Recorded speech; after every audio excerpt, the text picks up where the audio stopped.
Okay, so today is actually a day off. I normally don't stream today. I normally am just like doing errands and stuff on Tuesdays. But the previews for Suicide Squad Kill the Justice League just dropped, which we knew ahead of time was going to happen.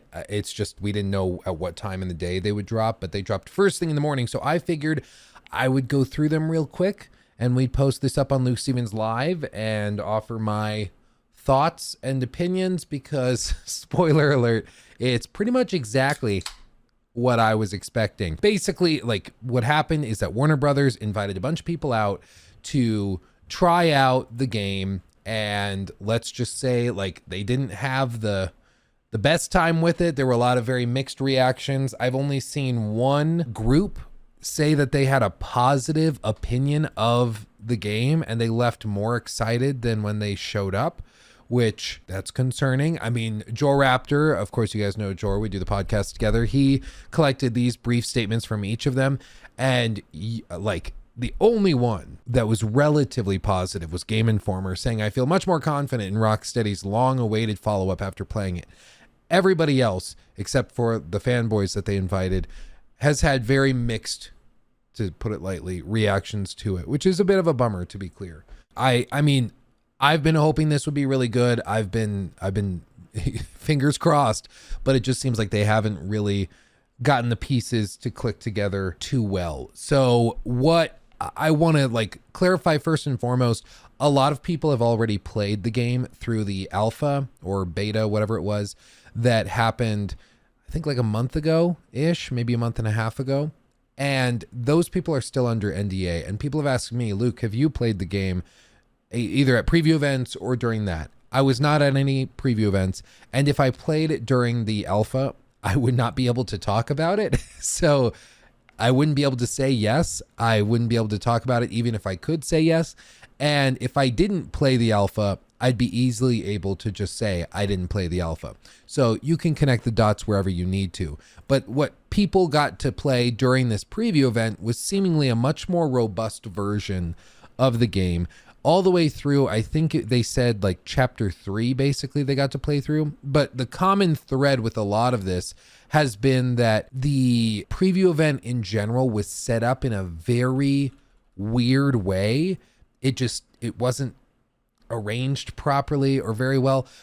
Destin, who you guys might know from, I mean, he's been all over, just to be clear, but he's a YouTuber. He's got a long history in the industry, connections to IGN and all sorts of places. And he went to the event. And what was interesting was that he said, I wanted to like Suicide Squad, but honestly, I had a hard time with it. I do think that's partially because of the structure of the preview event itself, though. Here's hoping the full game fares better. He says, I truly do think this game is going to do better at launch. The event felt a bit rushed and there were a few tech issues for half of it. I'm looking forward to sitting down at home and taking my time with this one. And this is something a handful of other people have said that went to this preview event. Apparently it was really rushed. It was not very well arranged and organized, because this game is a lot about like building a character and a particular build for that character and specializing in certain combat abilities.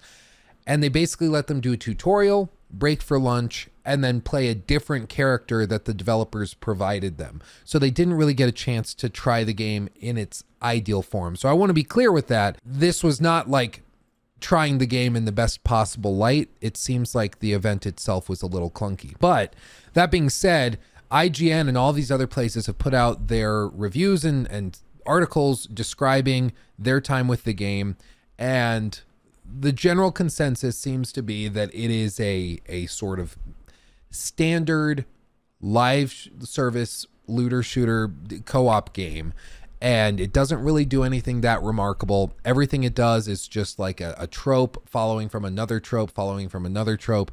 There's very little reinvention here that actually changes stuff. The way that they also describe it is that the story is very exceptional. The story seems really good, but it does leave a lot of questions at its core. So as they say right here, and yes, it certainly seems like you'll be killing characters you know and love, lots of death happening. That's also a big part of the problem I have with the entire premise of the game. I can't help but shake that there's no way Rocksteady is going to let this stick. Our heroes have done terrible things. There will be a time reversal mechanic or some alternative Earth timeline that comes along and washes away all of the terrible awfulness that happened during the story. From enslaving a child of poison ivy to straight up watching your heroes murder people, there's a lot here to make you feel a bit uncomfortable about the journey you're being taken on.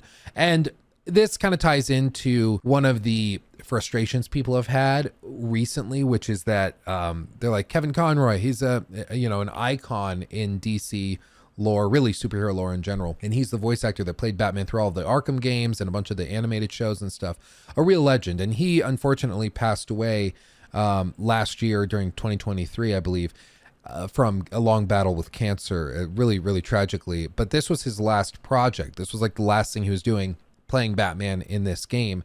And there were some leaks and some speculation. I mean, not to get too specific with it, but the game is called Kill the Justice League. So I don't think it takes a genius to figure out what might happen to Batman in this game, considering the name of the game is Kill the Justice League. And that upset a lot of people because they're like, oh, this sends all of these amazing characters in the Justice League off in a terrible, terrible way. And it's like, yeah, that's kind of the whole premise of it. And a lot of people are wondering if they stick to their guns with it or if they pivot out with like, it was all a dream or something stupid like that. Who knows? But it definitely is a concern for a lot of people, I think. And if you're really into DC lore, it hurts to see like this universe that was built up by Rocksteady now taken and it's being altered and kind of systematically destroyed for the sake of this particular game. I think that they're going to do it in a solid way. I think the Suicide Squad is an interesting outline for a story. I think it makes some sense to kind of flip the whole dynamic on its head, have the bad guys be the heroes and vice versa. Anti-heroes, as it were. But as for whether this works in the context of a video game when fans have different expectations, that's a whole other question. They go on to say, Destin does, and says, and when you pair this disconnect with game mechanics straight from the likes of Destiny, Anthem, or Marvel's Avengers, I'm left worried about the final product coming together in a way that works. The fun just wasn't there for me, at least not yet. Let me explain in more detail. The story has its own moments, yes, and the team banter, at least during cutscenes, is when the Kill the Justice League is at its best. The cutscenes have clearly been giving a lot of love. Meanwhile, the character models look great, the voice acting is on point. There are a lot of moments where I genuinely laugh thinking that this could be enough to carry me through this messy, tired open world missions.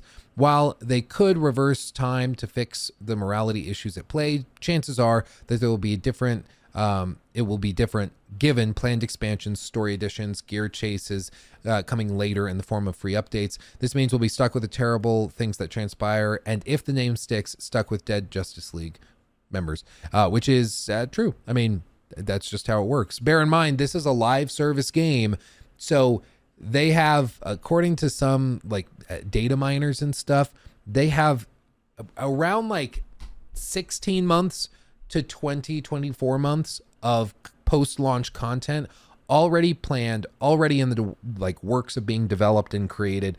And so at the very least, I think we see the game supported for like a year and a half to 2 years, even if nobody's playing it, because they've already started work on all of it. Just like Marvel's Avengers, there were like 15 people playing that game before they shut down the servers and abandoned it, but they kept getting free updates and content because it was already greenlit. The budgets were already there. They already had contracts for it, so they had to fulfill it. And I think the same thing's going to happen here, even if the game doesn't actually find a long-term audience. Going beyond that, I mean, they discuss, you know, the frustration with live service elements, and this is something that I just think has been really, really frustrating from Rocksteady, is that there is just no acknowledgement at all about the live service element. Like, they're not really discussing it. They're pretending like it's not a thing.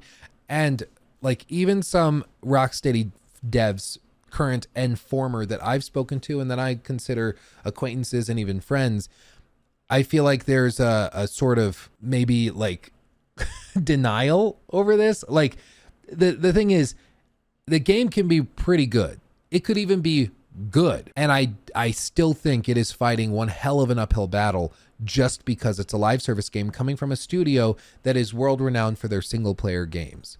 And it's been a decade basically since we got the last one. So there's always going to be some bitterness. I saw people on Twitter or X or whatever saying that they actually think that the media Somebody said, I think that there was a call made, like a conference call made between all these big journalists and publications because it's too convenient that they all have negative things to say. So they think that there was like a call where all of these media pundits and stuff decided that they were going to dislike the preview because they want to send a message to Warner Brothers not to make live service games, which on the one hand is just like crazy to think that that would happen. And it also, like, what's more likely, that maybe they just didn't like the game, or that there's this massive conspiracy in gaming for major media companies to work together to pull the strings of different multi-billion-dollar companies. Like, maybe they just didn't like it. Maybe it's actually just not that good. But, you know, the copium is strong with some people, unfortunately. They go on to describe some various things. So, like, there were shining moments with its combat, such as the powerful feeling of takedowns, and there does seem to be some depth with the build variety, but you'll do it surrounded by teammates who won't shut up with their quips, which quickly becomes annoying. And when the combat does start, it has its fun moments, but it also has weird issues like long animations to regen your shield, or you'll get knocked out of an animation for unclear reasons. I thought it was just me, but it happens in this provided footage straight from Warner Brothers, which is something we've noticed on stream when looking at the gameplay as well, that there's just a little bit of strange clunkiness at times with the combat. And for me, chief among my concerns with the combat is just that it seems painfully repetitive. Again, this is a live service game. They want you playing for thousands of hours. And after a 20-minute gameplay like clip that they publish, I feel like I'm already bored of it. They go on, ultimately for Suicide Squad, once the fun story bits end, you're left with a much less inspired combat system and an open world that's filled with tedious tasks. So they go on, while we have this provided boss fight footage against the Flash.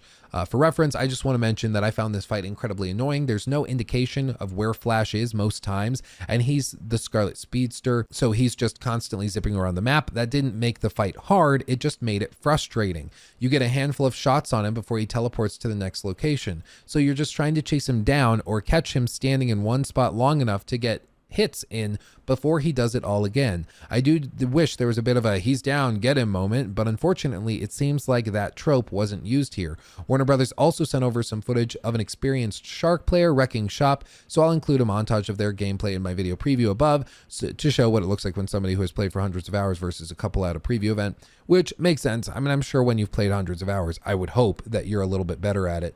But this is, again, very concerning because it shows a concerning lack of, let's just say, dynamic thinking or innovative thinking, like as it pertains to these combat encounters and stuff. Because in the preview footage that we've seen, in the clips that we've seen them release officially, it seems like most of the encounters are just purple enemies, maybe some blue enemies, all look identical. They're scattered around an arena. You swing around shooting them, and then you move on to the next group and horde of them. Like, it's just this big arena within an open world. You go kill a bunch of these blue purple guys, and maybe there's a couple of big purple blue guys, and then there's maybe a tank with a big purple glowing zit on it that you have to shoot.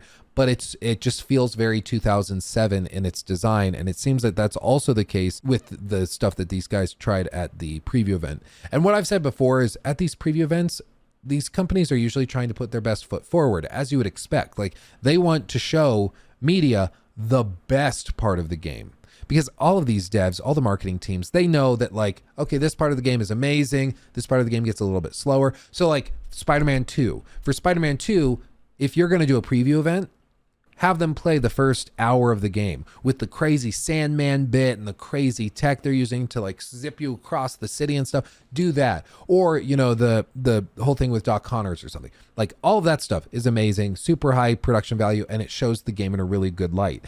You're not going to do a preview event where you show like Peter Parker riding his bicycle, his little bicicleta through the neighborhood, because that's not interesting. It's not compelling. And more than anything, it just doesn't showcase what the game does well.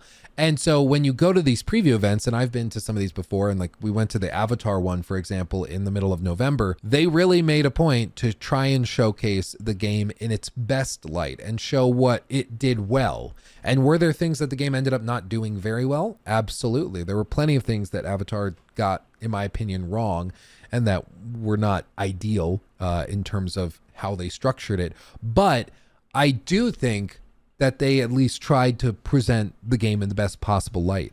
With Suicide Squad, it seems that they're showing media and press sequences that are bland, boring, and repetitive. And that's concerning because, again, that should be their best foot forward. This should be them at their absolute best. And if this is their best, it makes you wonder what the worst is later in the game. Like, they've shown us a lot of story, like spoiler trailers and stuff. They've revealed a lot of the opening couple of hours to us through various like insider videos and stuff. And so I feel like we already have a pretty good idea of how the first few hours of the game go. And it makes me wonder if once you hit that like 4, 5, 6 hour mark, you just hit a wall of grind and it just slows down and it gets really bad. That's what I'm really concerned about. Because if this is their best, I'd hate to see what the worst is like. In the open world, however, missions tend to favor many of the tried and true types, which makes them feel a bit uninspired, like a bit of uninspired filler. Like, stop me if you've heard this one. You defend a point from waves of enemies that spawn. Sound familiar? Now imagine that every time you defeat a handful of these enemies, you just stand around waiting with nothing to do. This is exactly what happened during one of the core story missions, and the padding feels completely unnecessary. When the next quest started, I stood there while Amanda Waller called my character and bantered with Poison Ivy before sending me back to the other end of the map to save civilians in a flying bus looking like it's straight out of Fortnite. At least the Riddler puzzles are making a return from the Arkham games, bringing at least one familiar fun activity to Suicide Squad's Metropolis. Again, if at the preview event they're showcasing extremely uninspired, tried tropes of quests for looter shooter games, again, it makes me really concerned with what they're not showing and what they're keeping a little more hidden away. The potential saving grace for all my gripes could be that the whole combat system comes together a lot better when you get to sit down and actually make a build, which we didn't have the chance to do right away at the preview event. For some context, we started playing through the same tutorial from the beta, picking a character, Deadshot in my case, and after that we jumped into Chapter 3 where we tried out Shark. What I didn't realize is that Chapter 3 gives you complete build control, and having played on a different class,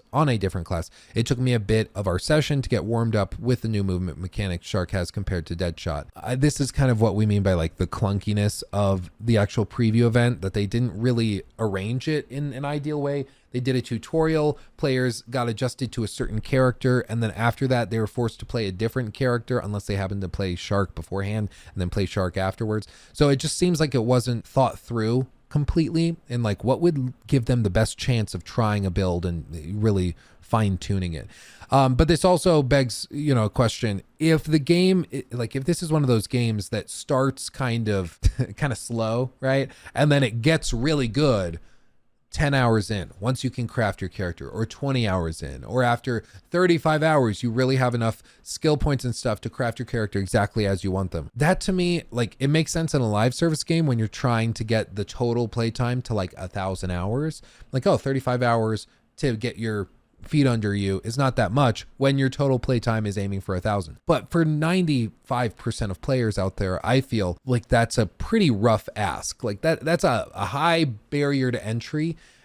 I personally, as like a dad of 2, I don't think I have 35 hours to pour into a game just to see if I start liking it later. Like, it's not my fault that the game is paced poorly, and that it takes me the length of God of War Ragnarok to actually like get to the good part of the game. I don't think I have that much free time. But maybe, when you're playing the game from beginning all the way through Chapter 3, maybe it feels really fluid and it doesn't feel this stilted. It's just hard to tell because, again, these preview events, normally they show the game in the best possible light, so you leave with an opinion of the game that's more positive than it probably deserves, because they've gone in with the pig and put the makeup on and made it look all pretty, and they brought the professional photographer to come in, take the pictures and Photoshop it, so you feel like you're seeing it in the best possible light, and you're like, actually, that looks pretty good. And then you get home and you realize, oh wait, it's actually just a pig with makeup on, and then your opinion drops back down. But if people are going to these preview events and their opinion already is not very good, it's possible that the game ends up being way better than the preview event made it out to be. But in my experience, and in the experience of many other people, like John Linnerman, who you guys might know from Digital Foundry, almost always, the preview events are where the game looks its best, and then the game looks worse the more people see of it after that. So you hope for a 10 out of 10 response from the preview event, and then maybe a 9 out of 10 at launch. As he says, this is an interesting situation. It's fairly uncommon to see negative previews, as publishers which offer an early peek at a game typically only do so with games they're confident are good to great. Feel bad for the folks that work so long in this project. And I want to be clear here, like, we're going through all of this and trying to like evaluate the game as critically and fairly, because they're asking for $70 for this thing. And I see a lot of people out there, and YouTubers and streamers especially, that seemingly have just sacrificed all critical thought at the altar of hype and views and stuff. And I just think that that's stupid. And so like, I tried to, sometimes it turns me into a bit of a party pooper. I get that. But I tried to come forward and offer my honest opinion on it. And if something smells fishy, I'll describe it and express it. That doesn't bring into question the like developers and the amazingly talented people that have put this game together. Nobody should be going to the devs at Rocksteady, giving them any sort of crap. The problems with Suicide Squad entirely seem up to executive decisions. It all seems like this is an incredibly capable studio that was basically forced to make a live service game that they probably didn't really want to make, and that is an artifact of Warner Brothers trying to milk franchises in the DC universe for as much as they possibly can. So it's not fair to go to the devs and give them crap, or I've seen some people just going to Rocksteady. Did I say Rockstar earlier? Oh my God, I need to drink this. Rocksteady, take a breather. You should not go to Rocksteady devs and give them crap. If you do that, you are a troglodyte, and I will make fun of you relentlessly if I find out that you did such a thing. He goes on, I'd be curious to know the circumstances behind why this game was made this way. There is a feeling that Warner Brothers was chasing trends like many other publishers, and perhaps their demand for games as a service will spell doom for this game, given this is not what Rocksteady fans wanted to see. And I think that that's a big hurdle for them to get past. Is with a lot of these games, the initial install base that then hypes the game up and spreads the hype through word of mouth, those are the fans of that studio. When like Elden Ring first launched, it like had the initial crazy hype around it because it got such good reviews. But what really helped it is that the From Software fan base installed the game, played it, were like, oh my God, this is that good, started making TikToks and YouTube shorts and videos about it, and it started spreading across the mass media, and then eventually everybody was playing it because of that initial install base that then distributed it out there afterwards. It's that grassroots support of the game that really makes it successful. And for Suicide Squad, they're fighting an uphill battle because, like, again, Rocksteady fans didn't want this. And so they have to get looter shooter fans to come in and be that initial base of support, because all of the core Rocksteady fans that loved Arkham Asylum, Arkham City, and Arkham Knight, and Origins, if you like that, from Montreal, they're all pretty upset about this. So they're fighting an uphill battle for sure.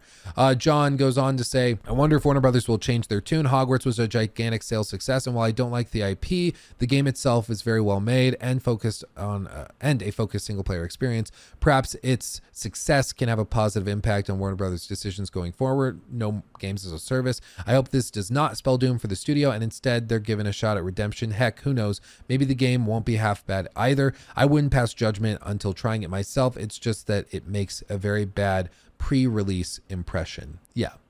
And I think that's absolutely true. And John, I believe he was one of the guys at Digital Foundry. Correct me in the comments if I'm wrong, but I think he was one of the Digital Foundry guys that just like didn't want to talk about Hogwarts Legacy at all because of J.K. Rowling. So for the first like few weeks that the game was out, or first week or something, they just didn't address it and pretended like it didn't exist. It was really, really freaking weird. And now that it's the best-selling game of 2023 with 22 million copies sold, they look a little bit silly on that one.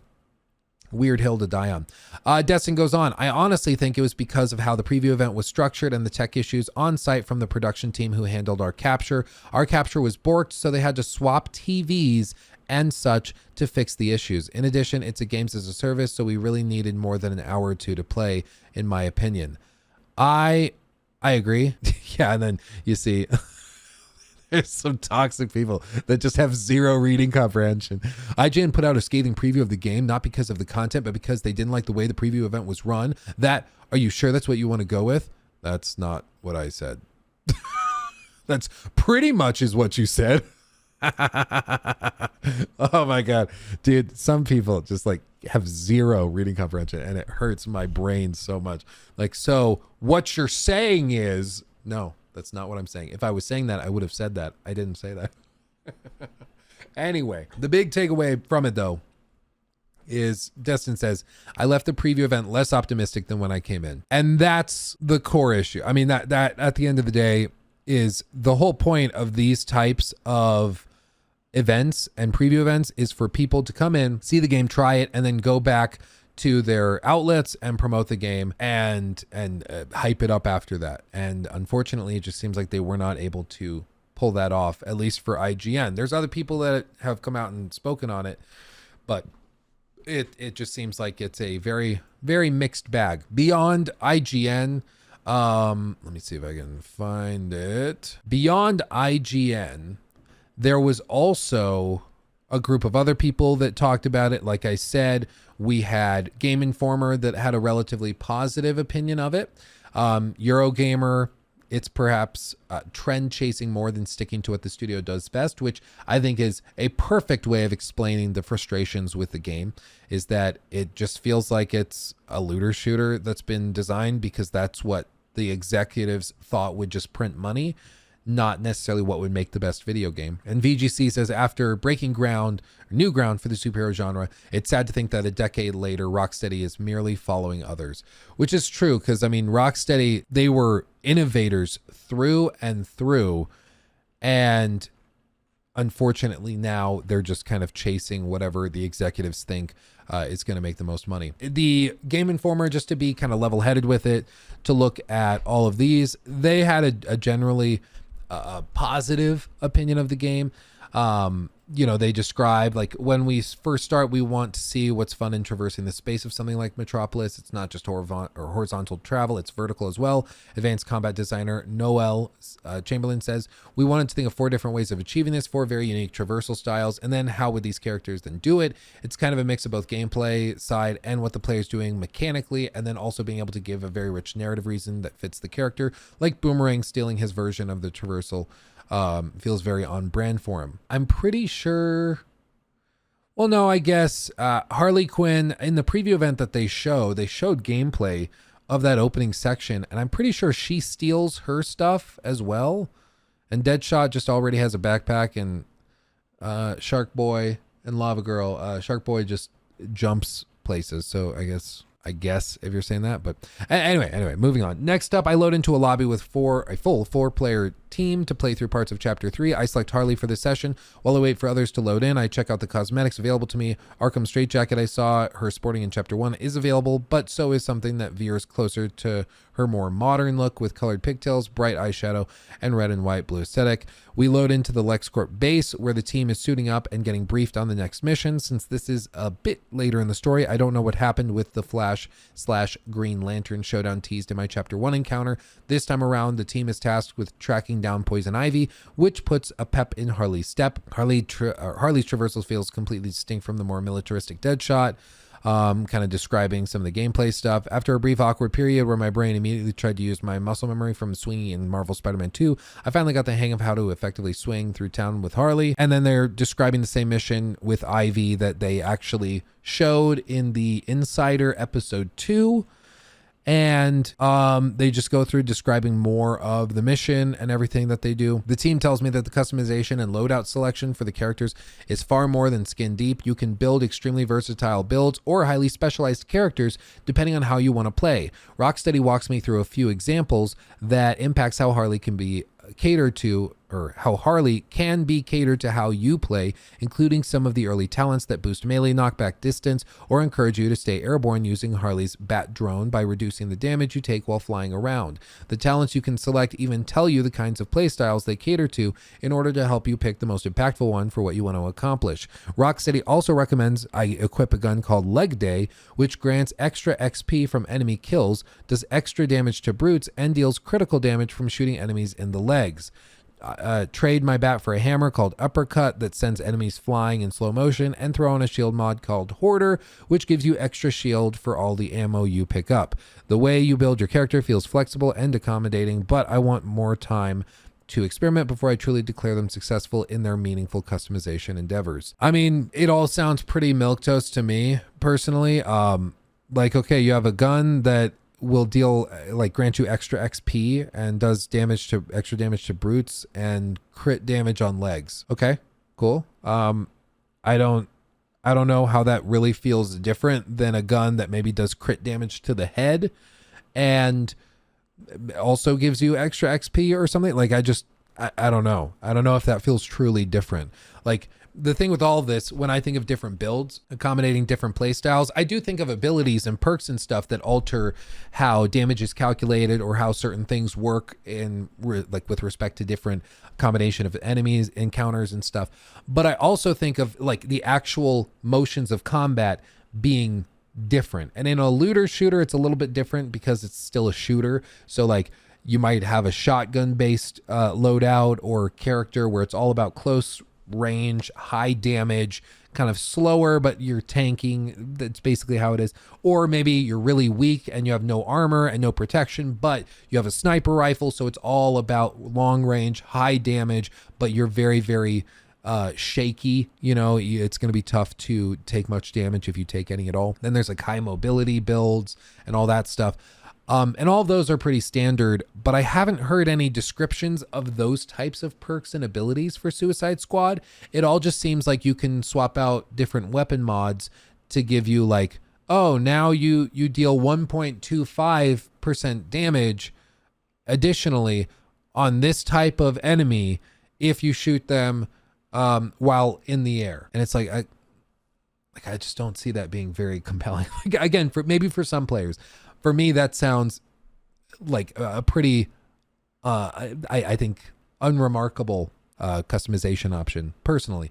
But I mean, it kind of goes back again to the frustration a lot of the people that went to this event had, which was that they didn't really have time to delve into the nitty gritty of how these systems worked, because they instead were given like an hour or 2 hours to mess around with it, when realistically you probably need 5 or 6 or 7 hours with the game to really get a hold of how this worked and how to build a character. I understand it's really expensive to do these preview events. When I went to that Avatar one, I spoke with members of the Ubisoft marketing team, who are just delightful people. I mean, really, really sweet people. It's important to remember people are behind this stuff. Like, yeah, we're talking about the game and we can make fun of the product and the game that's been put forward, but the people that build these games are often just remarkably kind and intelligent and creative people. And it's important to just remember there's a human element to this as well. But when I was speaking to those members of the marketing team, they were saying that, you know, one preview event can be millions by the time you factor in everything that has to go into it. If you're having a team of 20 people plan this thing for months, and then they also have to pay for like the venue, and they have to pay to have all of the special marketing stuff printed up and finalized. They have to pay for the lawyers to approve everything. Like, there's so many steps to it. These events can be massively expensive. And as a result, like, it's not as easy as you might think to just be like, well, just give players like 8 hours with the game, maybe make the event 2 days. And the first day is like a preview event, and then you get to play the game for 6 hours through the afternoon. And then the next day you show up in the morning and get to play it with your same character for another 5 hours after that. And then they have like a debrief, and then you fly home. That to me seems like a no-brainer for a live service game, but it's not always that easy because there's a lot of expenses involved with it for sure. But again, it seems like they didn't really consider that you can't do promotion for a live service game the same way you might for a single player game. It has to be handled differently. And it's something we've also seen, like they had a lot of success with Hogwarts Legacy's marketing campaign, where they invited like smaller YouTubers and creators who were fans of the IP to come in and promote the game to other fans of the IP. And I think that can work with Hogwarts Legacy because it's Harry Potter. Like, the IP of Harry Potter is so massive. If you have a hardcore Harry Potter fan promoting it to other hardcore Harry Potter fans, that'll work. They're not looking for like a super critical evaluation of the game's systems or mechanics. They're just looking for, Did you have fun? How was the castle? Was it cool? Was the music cool? Like, that's what they're looking for. I don't think that works the same way with Suicide Squad, because the IP is not anywhere near as big or as foundational to a lot of people's personalities as Harry Potter. Like, a lot of people have like straight up Harry Potter tattoos. They have like the Horcruxes. They have like quotes from the books and stuff tattooed on their arms. They like in their Tinder profile have, yeah, so my name is Becky. I'm 26 years old, 5'4", and I'm a Hufflepuff. Like, it's part of people's personalities. You're not seeing anybody go onto their dating profile and be like, yeah, and I'm basically like King Shark. Nobody's doing that. Okay. Yeah. I'm kind of a dead shot myself. Like, nobody's doing that. Come on. So I don't think they're comparable. And I think they're seeing that you can't market Hogwarts Legacy, or you can't market Suicide Squad in the same way you marketed Hogwarts Legacy. They're just not really compatible, especially because in the context of like the broader themes of the IP and stuff, they aren't compatible or like comparable. I need more caffeine, I swear. It's just a live service game. Like, I think Hogwarts Legacy, you show an hour of gameplay, people see it and they're like, that's it. I want to play that.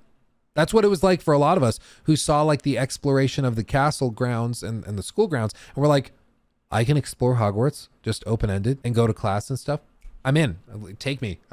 Take my money. You know, people were in after they saw a bit of the game. And then the prospect of like, oh, and then you can also go to Hogsmeade. Oh, and there's also like a massive open world for you to explore as well. Oh, and then there's long-term like character progression and new spells you can get. And if you want to learn the like Avada Kedavra, you can do that.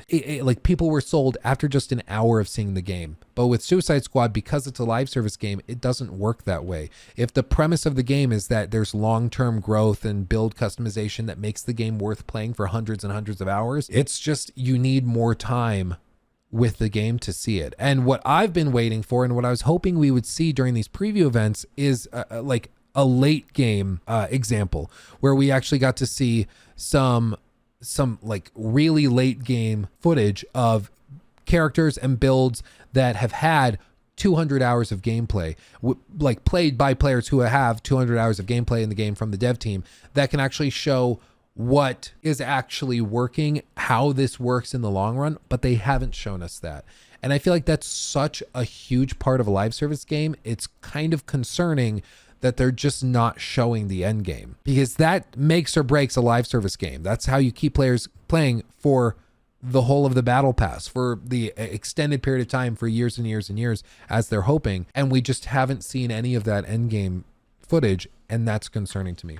They go on to kind of wrap this up. So Rocksteady already knows some of the characters it's including in the post launch, but it's not spilling any of that information for now. What I will say, I'm not going to specify any of it, but pretty much all of their post-launch plans have been found by data miners, and so we already kind of know everything that's going on with it. Unfortunately, not many surprises there. I would encourage you to, like, if you're interested in the game, just don't look it up, don't mess with it, because you're not getting anything from knowing that stuff. But I mean, we can confirm this. They really do have a firm idea of what they're doing post-launch, and there's a lot of stuff. I mean, they, like I said earlier, have at least a year, more like a year and a half to 2 years worth of content already planned and lined up for this game after it launches. So, you know, even if it launches and there's like a month later 250 people playing the game and it's just totally dead, there's still going to be a lot of content dropping for like a year and a half afterwards, because it's already in the works. They go on, let's see, in fact, the team is excited to peruse the internet's many fan theories. I'm looking forward to the speculation from players, because the Suicide Squad and DC villains in general are such a wide church, and there are so many fun choices, and I know we will get endless suggestions for this person's favorite character, that person's favorite character. Hackett says, we put a lot of work in already, and we will continue to work on making sure these characters aren't going to be reskins. They're going to be unique. They're going to feel different. They're going to move differently. Again, that kind of finding the fun in how each character moves that suits their personality. It's something that's really important for us this game, for this game. I think it's the most exciting and unique gameplay element in many ways. I mean, I find it funny that it's like, I'm looking forward to the speculation from players. Unfortunately, there's no speculation. It's why like leaks suck, because this fun thing of like, ooh, I hope they add this character. I hope they do this character. Oh, I'd love if this guy were playable. Unfortunately, we already know pretty much everybody that's going to be added as a playable character. So it's just kind of a bummer. With all the talk of so much substantial post-launch content being free, one key anxiety many players have with Suicide Squad Kill the Justice League is that the monetization will be overly aggressive to the point of impacting the fun players can have without dropping extra cash on the premium title. Because bear in mind, this is not a free-to-play game with a battle pass. This is a $70 game with the battle pass and microtransactions for cosmetics and stuff. When I asked the team about this, they used it as a way to hopefully clear the air a little. There will be, quote, there will be completely optional cosmetic purchases for players who want to go down that route, Hackett says. I think the Suicide Squad is a really fun group where we can create really unique cosmetics for players to enjoy. I wouldn't want to cut content off from players behind a charge like that because I think it's a space for players to come in, play, and enjoy first and foremost. Then, you know, if you want to buy some cool cosmetics to show off to your friends, that's going to be available to you. Okay. I mean, I don't have a problem with like cosmetics and microtransactions in live service games inherently. I think the pricing of them often gets insane with like $20 skins and stuff. But that being said, like I normally don't have a problem with it because these games are normally free to play. So it's like you didn't spend any money on the game up front. So if you want to spend $10 or $20 on a skin, toss it to the devs as a thank you for making this game I've played so much. I don't have a problem with that. Like if you play Fortnite and you love Fortnite and you decide to spend $20 on a banana peel skin that can do the gritty, okay. Like you're saying thank you to the devs for making this game I've spent hundreds of hours playing, and you know what, take my money. I appreciate you. That I think it's totally fair. I am a firm believer that you should monetarily reward games that you enjoy and that you think is fair. And maybe Suicide Squad is going to be so good that people are like, I did pay $70 for this, but I'm going to pay even more because it's that good. Maybe not. We'll see. But they wrap it up. Emerging from my hands-on session, I feel much more confident in Rocksteady's long-awaited follow-up to its critically acclaimed Arkham series, but I still have several questions. But even with those hesitations surrounding post-launch support, game structure, and monetization efforts, I now have February 2nd circled on my calendar as my overwhelming curiosity and anxiety have turned mostly to anticipation, which I'm glad that Brian is interested and is going to check it out. I do find it interesting that they are the one positive person that's come out of this. Everybody else that went to the preview event has had at best mixed reactions. Most of them have had negative reactions to it. So who knows? Time will tell. I think the takeaway from all of this is that it's sort of a mixed bag. The preview event seems kind of poorly arranged and designed to the point where players were not really able to get a good feel of how the game would work in the long term, which is a huge oversight because like it's a live service game. You kind of need to know that. But even having said that, like it's not the player's fault that the marketing team didn't do the job of convincing players that this was going to be really good. At the end of the day, it's just not the player's problem. We can be like, oh, so you didn't like the game, like that guy was saying in the comment. You didn't like the way that the event was scheduled, so therefore you didn't like the game, so that's not fair. And it's like that, for one, that's intentionally reductive, and you're trying to be a prick. But also, like, yes, if the company puts the game forward and presents it to you in a bad way, that's their fault. It's not my job to come up with excuses for them. Like, that's the difference between a fanboy and hype making excuses for a multi-billion-dollar company that's trying to sell you something for $70 and somebody trying to just evaluate it critically and level-headedly. Like, if they create this event, they invite people out, and then they showcase it, and it's filled with technical problems, the event is poorly run and poorly designed, and you're left feeling like, well, that was kind of underwhelming and lame, that's on them. That's on them. Maybe the game ends up being amazing, but it seems like even the people that got uninterrupted time with the game and didn't have those technical issues, it seems like they are still coming off with like mixed reactions and concern. And again, like preview events normally, like almost every single time that I can think of, like the game starts really good and the reaction at the preview event is really awesome. And then the game, when you see it in the full light without them hiding the bad, without them, putting extra makeup on the pig, it ends up being a peg lower than you might have initially thought it would be from that preview event. And in this case, if the preview event is leaving people really underwhelmed and worried and kind of bummed out, if history's any indication, it's probably not a great sign for where this game is headed. I'm hopeful they can pull it out, and maybe this is going to be one of the biggest surprise hits of the year. And so I guess you could look at it that way. Maybe this is actually a blessing in disguise, because maybe with this negative reaction that people have had so far, the game comes out and is so freaking good that it's the most surprising and awesome revelation of the entire year. And everybody's like, I was expecting this to suck, and it ends up being amazing. I love it. Maybe that's what's going to happen. Or maybe it's just not that good. Time will tell. But, you know, February 2nd is quickly approaching. I think there's also an early access, maybe not. I don't recall off the top of my head. But that's a thing that's happening. So we'll see it. If they send me a review code, I will review it. But let's be honest, they're probably not. And I wouldn't blame them, because I've not been that positive or forgiving. So time will tell. But with that, I think we'll leave it there. Let me know what you think of all the Suicide Squad stuff in the comments section below. I'll be reading that. And tomorrow, Wednesday, we'll be doing the podcast with Joe Raptor, and I'll be streaming again live. So I'll come over and we can chat about all of this stuff. So let me know what you think. Much love. I'll see you soon. Stay safe. Hugs and kisses. Bye-bye.